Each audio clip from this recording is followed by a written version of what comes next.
Mari kita mulai. Seperti biasa kita akan buka dengan doa. Ya. Ini doa kepada Bunda Penolong Abadi. Mari kita buka dalam nama Bapa dan Putra dan Roh Kudus. Amin. Bunda Penolong Abadi, perkenankanlah aku senantiasa menyebut namamu penuh kuasa. Nama pelindung bagi yang hidup, keselamatan bagi yang meninggal. Maria yang termurni dan termanis. Biarkanlah namamu selalu di bibirku. Jangan menunda perawan terpuji bila aku memanggilmu, sebab dalam segala godaanku dan segala kebutuhanku, aku senantiasa mengulang namamu yang suci. Maria, Maria. Jiwaku teresapi oleh hiburan, kemanisan, kepercayaan, dan rasa perasaan yang agung. Bila aku mengucapkan namamu yang suci, bahkan juga bila hanya memikirkan dikau. Aku bersyukur kepada Allah yang memberi dikau nama begitu baik, manis, kuasa, dan indah. Tetapi aku tidak akan puas hanya mengucapkan namamu saja. Biarlah kasihku kepadamu mendorongku selalu untuk menyelamimu, Bunda Penolong Abadi. Kemuliaan kepada Bapa dan Putra Roh Kudus, seperti pada permulaan, sekarang, selalu, dan sepanjang segala abad. Amin. Santo Agustinus dari Hippo, Santo Hieronymus, Santo Yohanes Chrysostomus, doakanlah kami. Amin. Dalam nama Bapa dan Putra dan Roh Kudus. Amin. Selamat datang yang baru bergabung. Halo Albert. Halo ya. Suaranya nggak masuk, Bert? Oh, suaranya nggak masuk? Atau ada gangguan sama... Tes. Oh, di Krista masuk, Christine? Oh, Di coba yang lain? live dulu aja ya. Mungkin takutnya error. Oh, Lancar, siap. Mas, lancar. Oh, siap. Oke. Oh, terima kasih. Mari kita lanjutkan. Kita baca KGK nomor 37. Namun dalam kondisi sejarah di mana ia berada, manusia mengalami banyak kesulitan untuk mengenal Allah hanya dengan bantuan sinar akal budinya. Kristen sudah bisa? Ya, udah bisa. Kayaknya Oke, error siap. berarti tadi. Oke, Thank you. siap. Kita lanjut ya. Walaupun akal budi manusia untuk berbicara secara sederhana saja, melalui kekuatan kodrati dan sinarnya berbeda-beda, sinarnya benar-benar dapat sampai kepada pengertian yang benar dan pasti mengenai satu Allah yang berkepribadian, yang melindungi dan membimbing dunia ini dengan penyelenggaraannya, namun terdapat pula halangan yang tidak sedikit bahwa akal budi itu akan mempergunakan secara berdaya guna dan berhasil. Kemampuan yang merupakan bakat pembawaan sejak lahir. Karena kebenaran yang menyangkut Allah serta hubungan antara Allah dan manusia sungguh melampaui tata dunia yang kelihatan. Kalau diterapkan pada cara hidup manusia untuk penyangkalan diri. Akan tetapi, akal budi manusia mengalami kesulitan dalam usahanya untuk mencari kebenaran-kebenaran yang demikian itu. Bukan hanya karena dorongan panca indera dan khayalan, melainkan juga karena nafsu yang salah yang merupakan akibat dari dosa asal. Maka terjadilah bahwa manusia dalam hal-hal yang demikian itu mudah meyakinkan diri sendiri bahwa apa yang mereka tidak inginkan sebagai benar adalah palsu atau paling kurang tidak pasti. Nah, ini mengenai kesulitan manusia untuk mengenal Allah ya, jika hanya mengandalkan akal budi. Nah, mari kita lanjut. Selamat datang yang baru bergabung. Mari kita baca firman Tuhan. Saya boleh minta tolong Krishna mungkin untuk membantu membacakan firman Tuhan hari ini.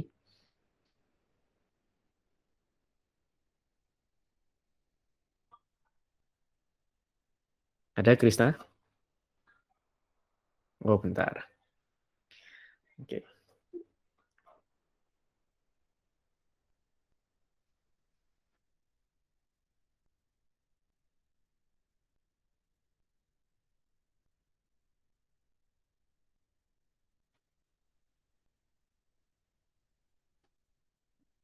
Oh, mungkin sedang bermasalah ya. Oke, kita next dulu. Saya mungkin Mas Kris mungkin bisa Mas Kris? Ya, bisa. Oh, monggo. Oke. Kejadian 31 ayat 1 sampai 21, Yakub memperoleh ternak. Kedengaranlah kepada Yakub, anak-anak Laban berkata demikian. Yakub telah mengambil segala harta milik ayah kita, dan dari harta itulah ia membangun segala kekayaannya. Lagi kelihatan kepada Yakub dari muka Laban bahwa Laban tidak lagi seperti yang sudah-sudah kepadanya. Lalu berfirmanlah Tuhan kepada Yakub, pulanglah ke negeri nenek moyangmu dan kepada kaummu, dan aku akan menyertai engkau. Sesudah itu Yakub menyuruh memanggil Rahel dan Lea untuk datang ke padang, ke tempat kambing dombanya. Lalu ia berkata kepada mereka, telah kulihat dari muka ayahmu bahwa ia tidak lagi seperti yang sudah-sudah kepadaku, tetapi Allah ayahku menyertai aku. Juga kamu sendiri tahu bahwa aku telah bekerja sekuat-kuatku pada ayahmu, tetapi ayahmu telah berlaku curang kepadaku dengan telah 10 kali mengubah upahku, tetapi Allah tidak membiarkan dia berbuat jahat kepadaku. Apabila ia berkata yang berbintik-bintiklah akan menjadi upahmu, maka segala kambing domba itu beroleh anak yang berbintik-bintik. Dan apabila ia berkata yang bercoreng-corenglah akan menjadi upahmu, maka segala kambing domba itu beroleh anak yang bercoreng-coreng. Demikianlah Allah mengambil ternak ayahmu dan memberikannya kepadaku. Pada suatu kali pada masa kambing domba itu suka berkelamin, maka aku bermimpi dan melihat bahwa jantan-jantan yang menjantani kambing domba itu bercoreng-coreng, berbintik-bintik, dan berbelang-belang. Dan malaikat Allah berfirman kepadaku dalam mimpi itu, Yakub, jawabku, ya Tuhan. Lalu ia berfirman, angkatlah mukamu dan lihatlah bahwa segala jantan yang menjantani kambing domba itu bercoreng-coreng, berbintik-bintik, dan berbelang-belang. Sebab telah kulihat semua yang dilakukan oleh Laban itu kepadamu. Akulah Allah yang di Betel itu, di mana engkau mengurapi tugu dan di mana engkau bernasar kepadaku. Maka sekarang bersiaplah engkau, pergilah dari negeri ini dan pulanglah ke negeri sanak saudaramu. Lalu Rahel dan Lea menjawab Yakub, katanya, bukankah tidak ada lagi bagian atau warisan kami dalam rumah ayah kami? Bukankah kami ini dianggapnya sebagai orang asing karena ia telah menjual kami? Juga bagian kami telah dihabiskannya sama sekali. Tetapi segala kekayaan yang telah diambil Allah dari ayah kami adalah milik kami dan anak-anak kami. Maka sekarang perbuatlah segala yang difirmankan Allah kepadamu. Lalu bersiaplah Yakub, dinaikkannya anak-anaknya dan istri-istrinya ke atas unta.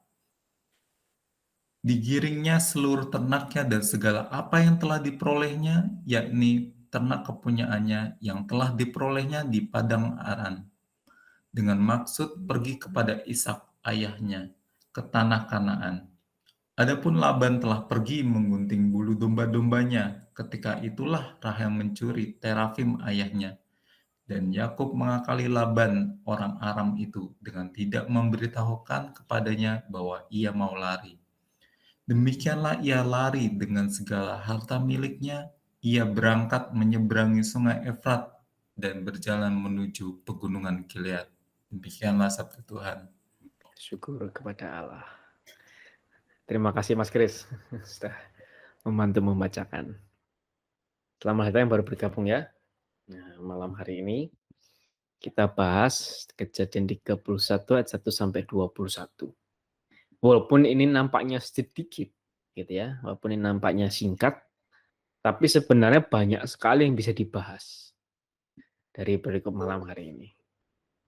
Ya, karena banyak sekali pernyataan, banyak sekali pengungkapan gitu. Walaupun memang topiknya itu dalam tanda kutip hanya sekedar mempersiapkan Yakub untuk pergi ke Kanaan. Nah, tapi banyak sekali yang diungkapkan gitu ya.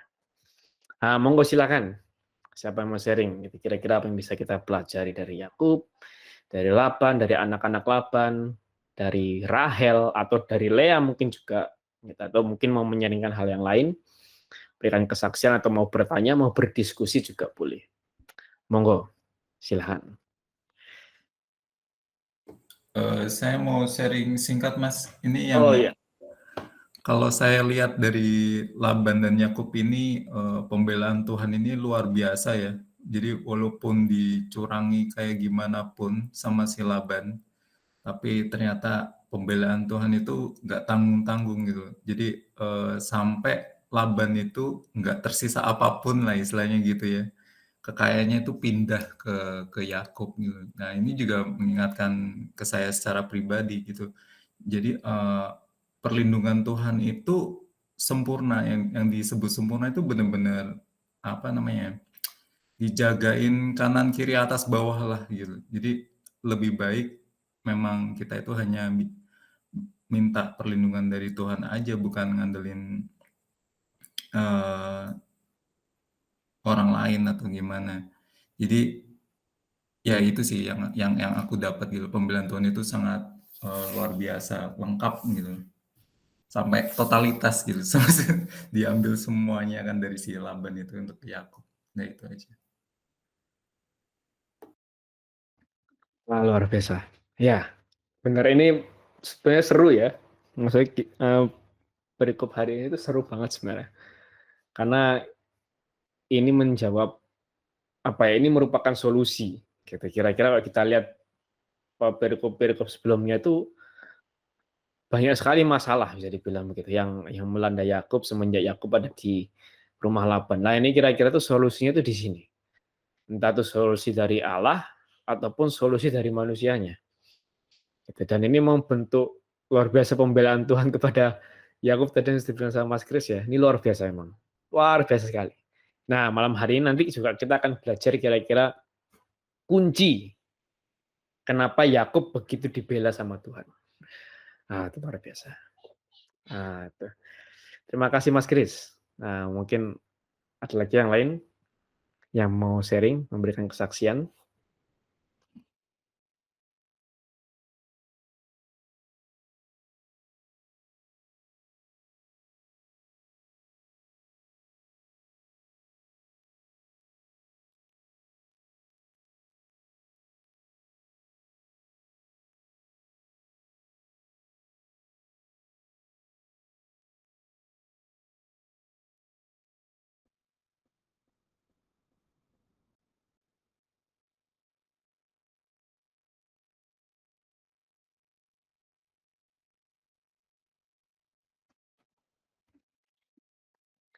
Ada? Ini malam hari ini ya agak private ya. Ini agak private, kita cuma mungkin beberapa orang berhalangan untuk hadir. Itu ya. Di malam hari ini agak private. Nah, jadi monggo silakan mungkin yang selama ini masih ada pertanyaan sampai perikop hari ini tapi belum terjawab sampai saat ini, atau mungkin mau memberikan kesaksian, ini sebenarnya sudah dari lama memberikan kesaksian tapi masih belum terungkapkan di sampai perikop malam hari ini, boleh. Monggo silakan.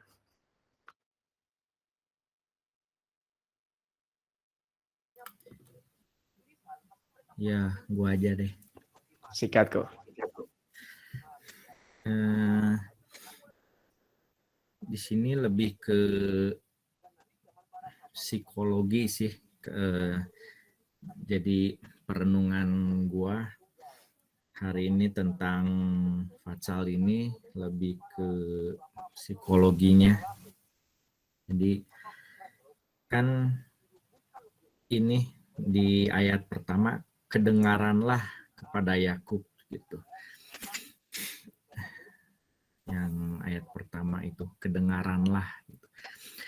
Jadi kalau gua tadi renungin ya,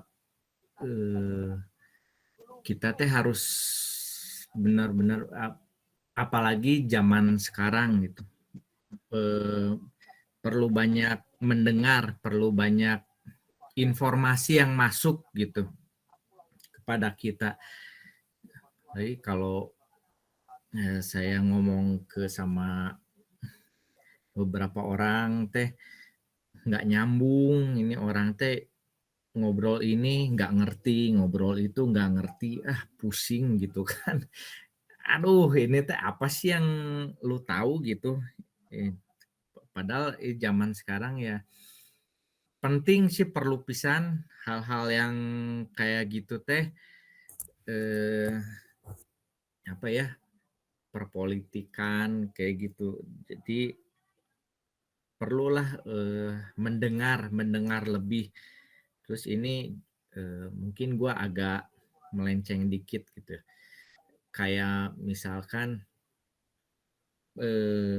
saya konseling gitu ya, harus mendengar lebih banyak. Saya pernah juga ngobrol, ya istilahnya saya yang di konselingin ya, psikolog pun perlu konselor, psikolog juga manusia. Tapi orang yang mencoba mengkonselingkan saya teh, malah dia yang banyak ngomong gitu. Ini teh gimana sih? Jadi dia yang banyak ngoceh gitu. Bukannya dengerin saya cerita, malah dia yang ngoceh terus. Pusing. Saya kan kalau ya menurut, ya kalau secara psikologi ya, kalau kita konselingin orang ya kita harus banyak mendengar gitu. Terus saya pernah coba cerita ke orang tentang pemikiran saya yang ekstrim ya. Kita kalian semua udah ngerti lah ya pemikiran saya yang out of the wall. Saya coba nih pengen diskusi nih. Tapi orang yang saya rasa coba ini kayaknya bisa nih saya ajak diskusi, tapi ternyata teh saya baru ngomong satu kalimat, itu pun belum beres, langsung dia ngomong. Saya ngomong belum beres berapa kalimat, langsung dia ngomong, pusing. Jadi sebenarnya banyak mendengar itu lebih baik sih untuk kita ke depannya, dan untuk kita diterima di lingkungan juga akan lebih baik kitanya kalau kita lebih banyak mendengar gitu. Dan saya juga belum cerita semua pemikiran saya yang ekstrim ini. Yang ini bro, yang channel Trianomali itu kan saya lihat itu semakin kontroversial itu. Tapi teh di situ teh ada pemikiran gue yang istilahnya sama gitu sama pemikiran gue, sama kontroversialnya. Ini kenapa gue jadi ngacelok ke situ ya? Nanti aja lah itu mah. Nanti aja lah. Ini paling inilah pokoknya mendengarkan itu lebih baik daripada kita terus ngoceh apa ya, maksudnya bukan sensitif ya, lebih dengan lingkungan kita lebih banyak tahu gitu informasi, mendengarkan, dan juga lebih banyak melihat juga apa ya istilah psikologinya, kalau kita ini memperhatikan lingkungan, empati gitu ya. Hah? Empati, simpati. Bukan ya? Bukan sih, jadi lebih peka gitu, peka terhadap lingkungan kita gitu, lebih banyak mendengarkan, lebih banyak melihat. Nah, ini yang ayat 5, telah kulihat gitu, telah kulihat dari muka ayahmu. Jadi di lingkungan kita lebih banyak mendengar, lebih banyak melihat, jadi lebih peka gitu. Apa sih yang ada di sekitar kita gitu. Kalau ada yang tidak beres itu langsung sinyalnya ting ting ting ting ting ting gitu loh. ada sinyalnya, peka gitu. Jadi udah mendengar, udah melihat gitu. Jadi kita memang apalagi zaman ini kita harus lebih peka gitu dengan sekitar kita. Ya ini terbukti ini Yakub peka dengan sekitar dia, mendengar anak-anaknya seperti anak-anak Laban seperti itu, melihat muka mertuanya seperti itu, dia peka lah, ada sinyal, ada radarnya gitu. Nah, ini juga terus yang ayat ke-7 ya, dari ayat ke-7 lah. Jadi tetapi ayahmu telah berlaku curang gitu dan telah 10 kali mengubah upahku. Nah, ini juga di zaman sekarang kita harus banyak beradaptasi. Itu kemampuan beradaptasi itu harus, apalagi zaman sekarang itu benar-benar harus ini ditingkatkan gitu. Apalagi ya zaman sekarang, aduh nggak bisa ini, nggak bisa itu, bukan passion ya, makan tuh passion tuh. Gua mah maunya makan nasi, kalau nggak kerjain ini gua nggak makan nasi. Jadi lu makan ya makan passion aja lu sana gitu. Zaman sekarang mah gitu kan. Lu si Krisna. Iya.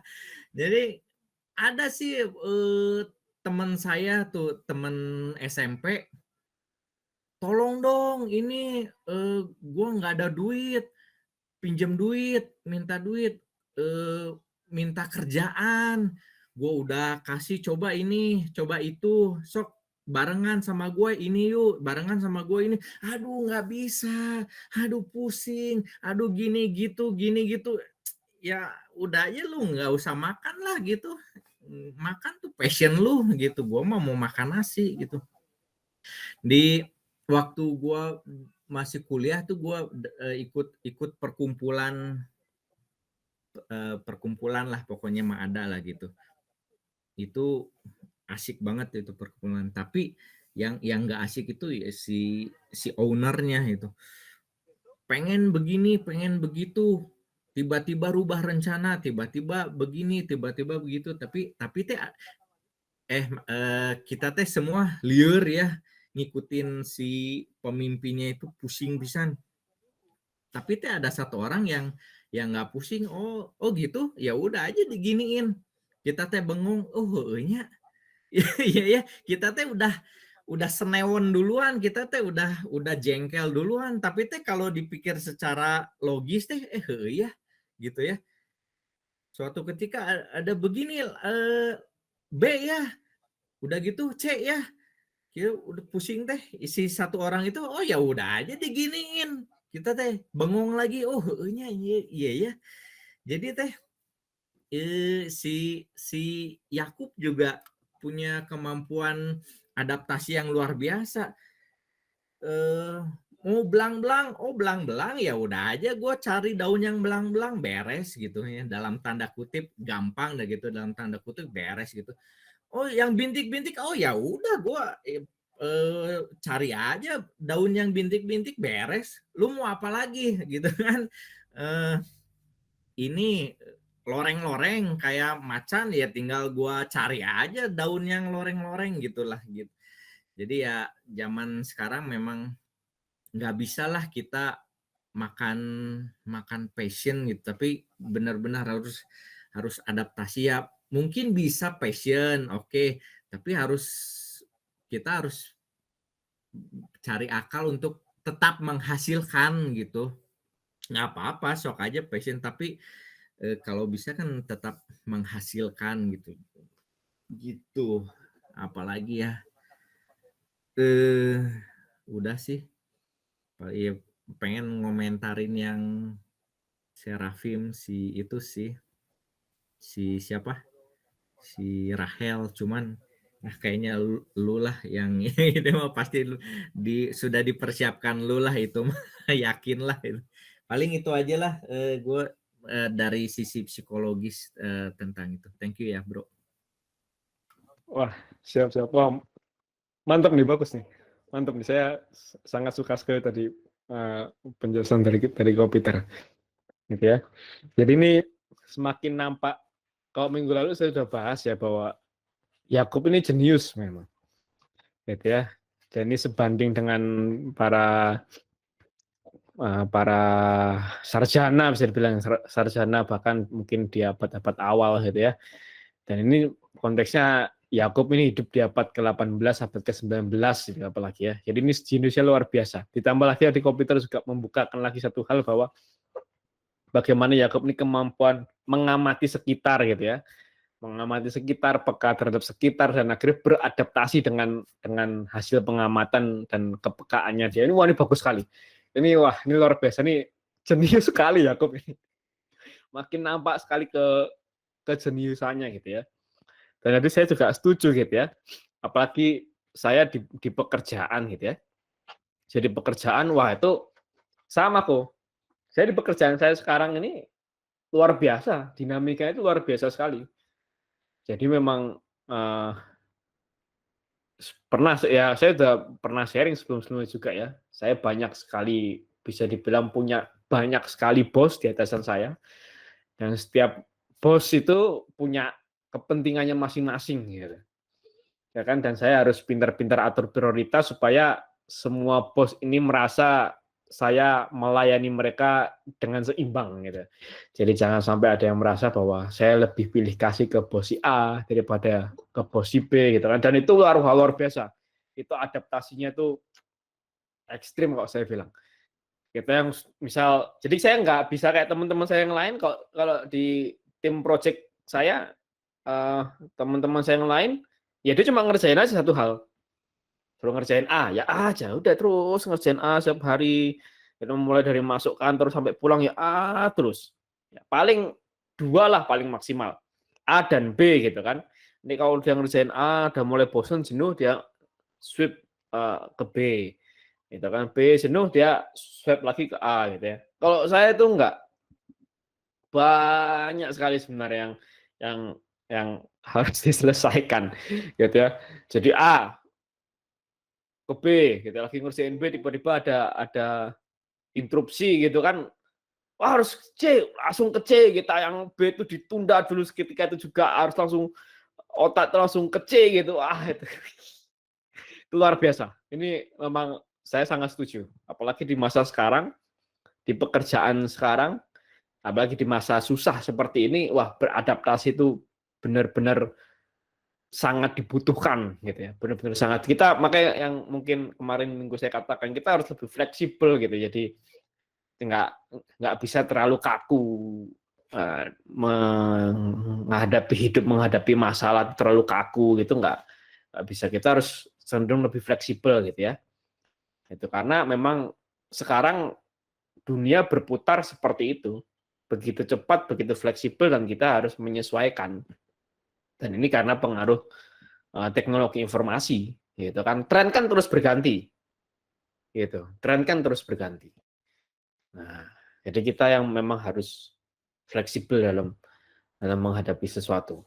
Itu luar biasa, mantap sekali, Peter, luar biasa, mantap. Nah, di Terafim memang saya akan banyak ulas juga tentang Terafim nanti ya.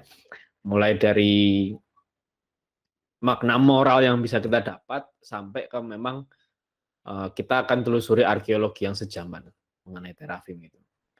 Terima kasih, Komputer. Selamat datang yang baru bergabung ya. Jadi mungkin ada Pak Donatus, sudah lama sekali Pak Donatus kita tidak berjumpa Pak Donatus. Ada Edu juga, ada Bang Ignas, Jos, ada Kak Yelin, Mbak Rini, ada Mas Toto, ada Kak Nita, selamat datang. Nah, hari ini kita bahas kejadian 31 ayat 1 sampai 21 tentang Yakub memperoleh ternak. Ya, walaupun ini sedikit pendek perikopnya, tapi banyak sekali pernyataan yang bisa didalami, yang bisa dikuliti. Monggo silakan, siapa lagi yang mau sharing kesaksian atau mau bertanya, monggo, boleh silakan.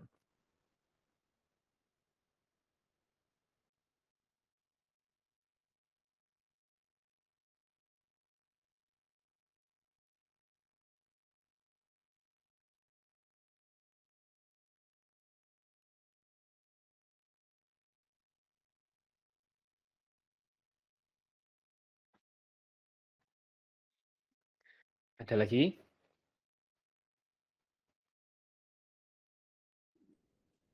Edu mungkin? Atau Pak Anton? Atau Jos? Krisna?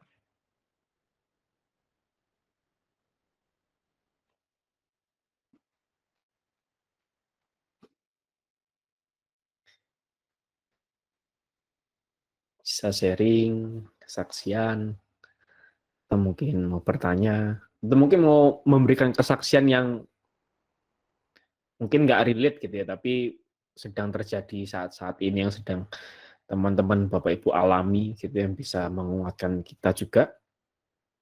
Boleh, monggo silakan.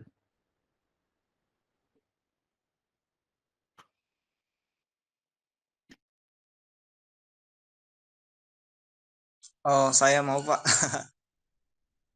Ayo Jadi, Edu, silakan. oh ya, terima kasih sebelumnya. Sambil menunggu juga Bapak Ibu yang lainnya. Saya tertarik dengan ini sih yang kita pelajari dari Laban dan anak-anak Laban, khususnya ini Rahel dan Lea ya. Saya setuju sekali tadi ketika dikatakan bahwa Yakub itu pintar ya. Ya, kenapa saya bilang pintar? Ini kan Lea dan Rahel ini istrinya kan, harusnya dia sudah tahu istrinya, tetapi itu seperti ada kata hatinya lagi, sehingga dia mengambil satu waktu berbicara lagi kepada Rahel dan Lea dengan dikasihnya banyak alasan. Sebenarnya saya punya tujuan saya seperti ini, dan kenapa saya melakukan ini kalian lihat sendiri. Dan di sini juga kita bisa melihat bagaimana hubungan antara Laban dan anak-anaknya. Ternyata tidak ada komunikasi atau relasi yang bagus, sehingga akhirnya Rahel dan Lea mereka merasa kayak dijual ke Yakub gitu. Padahal sebenarnya kan itu orang mereka, biar bagaimanapun kan. Tapi sama seperti saya teringat waktu beberapa pertemuan terakhir Pak Ari katakan bahwa kita akan melihat bagaimana situasi keluarga Laban itu sebenarnya. Kenapa sebelumnya Ibu Yakub menyuruh Yakub untuk mengambil hak ya. Waktu itu kita berbicara kenapa Allah mengizinkan seperti ini bla bla bla. Dan di sini sebenarnya sudah saya mulai bisa melihat, oh ternyata ya seperti ini, ternyata keluarganya si Laban ini hubungannya dengan anak-anaknya saja sekarang sudah nggak bagus. Anak-anaknya merasa itu bukan ayah kami, ternyata ya dia seakan-akan menjual kami ke orang lain padahal enggak. Jadi itu sih yang saya pelajari. Di balik kepintarannya Laban ya, ada juga titik lemahnya ternyata. Terima kasih. Terima kasih Edu. Ya benar ya. Laban ini memang cerdik dia. Makanya waktu minggu lalu memang sampai akhirnya salah satu penafsir kitab suci juga mengatakan tamak. Laban itu tamak sekali. Jadi serakahnya tuh kelewatan gitu kayaknya. Jadi sampai bagian atau warisan kami, bukankah tidak ada lagi bagian atau warisan kami dalam rumah ayah kami. Ini menunjukkan Rahel dan Lea itu merasa, wah, udahlah kita nggak akan dapat apa-apa dari sini gitu. Dan itu saking sebegitunya Laban itu ya. Dan ternyata hal ini sebenarnya bukan cuma Laban. Gitu. Maksud saya hal ini masih relate dengan kehidupan kita sampai sekarang gitu. Mungkin masih ada orang tua yang sebegininya sama anaknya.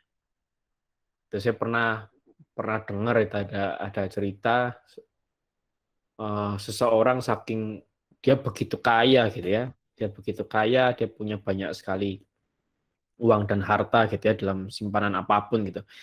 Tapi anaknya dibagi sedikit pun tidak gitu.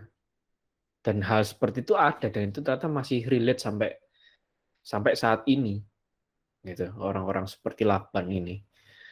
Itu memang sangat mengerikan ya. Wah, benar tadi kata si Edu bahwa memang benar Laban ini ada pintarnya gitu ya. Cerdik, pintar ya, tapi emang kelemahan luar biasa dari Laban ini adalah ketamakannya, keserakahannya itu. Sampai anaknya pun bilang karena ia telah menjual kami. Gitu. Ya kan? Kami ini dianggap sebagai orang asing. Ini kalau sampai orang zaman dulu merasa bahwa dianggap sebagai orang asing itu parah sebenarnya. Mungkin mereka merasa, wah kita ini udah kayak budaknya ayah kita aja, padahal kita anaknya. Tapi mereka bisa jadi mereka sampai merasa mereka itu adalah budak ayahnya gitu. Saking sebegitunya, saking dianggapnya sebagai orang asing. Ya ini bentuk ketamakan Laban yang luar biasa. Wah, mantap. Terima kasih Edu, luar biasa. Ada lagi yang mau sharing? Nah ini ya, mungkin kita bisa belajar mungkin dari Yakub. Tadi sudah Ko Peter banyak sampaikan ya dari Yakub, lalu dari anak-anak Laban dan dari Laban tadi juga Edu sudah sampaikan. Luar biasa. Nah, ini mungkin dari anak-anak Laban, dari Rahel, dari Lea, atau mungkin ada sisi lain dari Yakub dan sisi lain dari Laban lagi. Boleh, monggo silakan.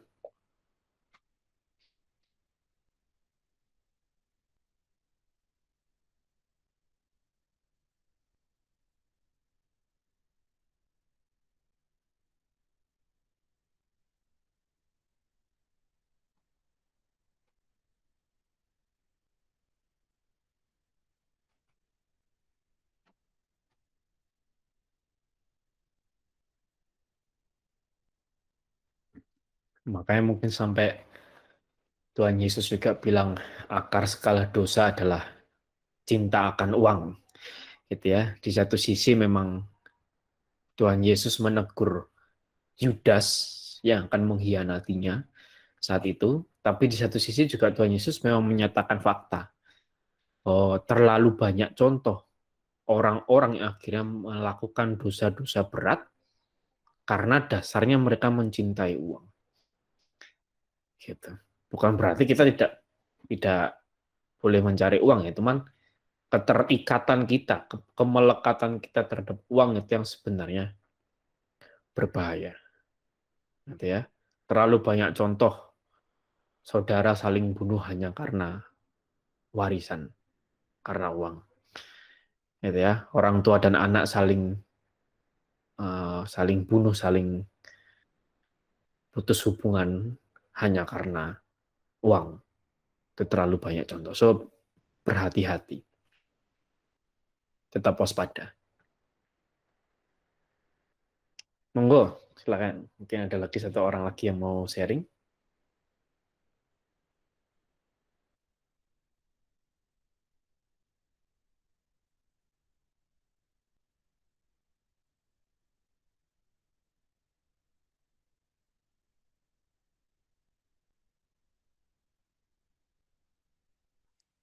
Mau sharing. Silakan kok, sikat lagi. Mau sharing sekaligus curhat. Jadi gue kan sekarang di ini ya, properti. Itu memang ngelihat sendiri sih bagaimana orang yang cinta uang tuh parah gitu. Saya kemarin baru ngelisting tanah gitu, ada yang minta tolong coba dijualin gitu. Orang kaya, asli kaya ini mah. Tapi begitu tahu komisi saya 3% dia langsung ngomel-ngomel. Waduh, gede banget 3%. Wah, segala macem. Gini gitu. Waduh. Aduh, padahal teh ya itu rumahnya teh sampeikeun ka 4 nyaho teu rumah gede-gede 4 itu tapi komisi 3% dia ngomel. Wah, nggak mau 2%. Gile, pikir saya teh selisih 1% gitu kan. Aduh, ini orang teh bersin aja hacuh itu keluarnya uang meren itu teh. Bukan keluar ingus tapi keluar uang kayaknya teh. Tapi ya gimana ya kalau pusing juga saya ya mending gitu ya kalau misalkan orangnya lagi kesusahan mungkin butuh uang jual butuh gitu karena ada keperluan mendesak minta tolong itu tolonglah itu bisa nggak ya komisinya ini karena keadaan apa Kris keluar duit nggak? Oh mau coba bersin. Sok coba Kris bersin Kris siapa tahu keluarnya berlian no.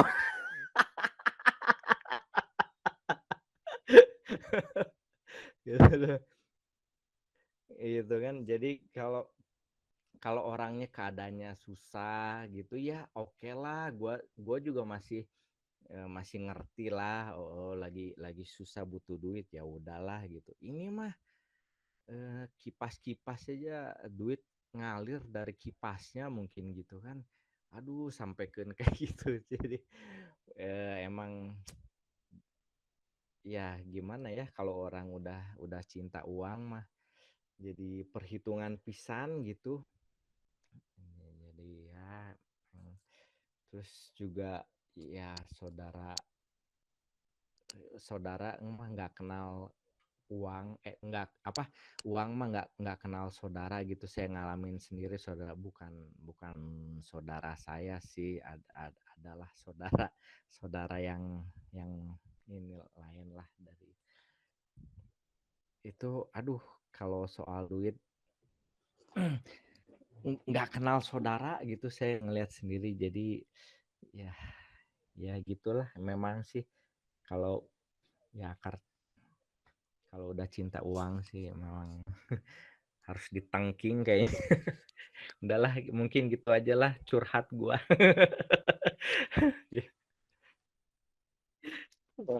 Benar. Dan itu emang realitas kok ya.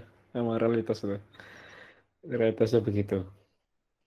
Pengusaha kaya luar biasa, kita kan tapi untuk misal contoh pajak gitu ya, salah satu hal yang paling sering dan paling nyata gitu ya.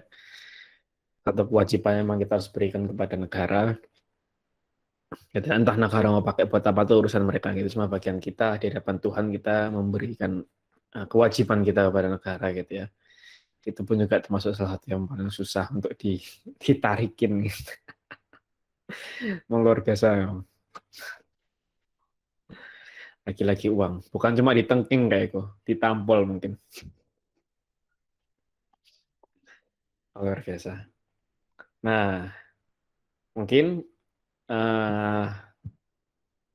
biasanya jam 8 ya saya mulai berikan paparan. Nah, di sini saya mulai duluan mungkin ya. Jadi saya jam 7.50 ini saya akan berikan paparan gitu ya. Nah, ini seru banget gitu ya. Saya exciting sekali untuk memberikan pemaparan pada kesempatan kali ini gitu ya. Bisa jadi mungkin lama gitu, maka saya jam 7.50 ini mulai paparan. Semoga nanti di akhir kita masih ada waktu untuk saling sharing dan memberikan tambahan. Oke.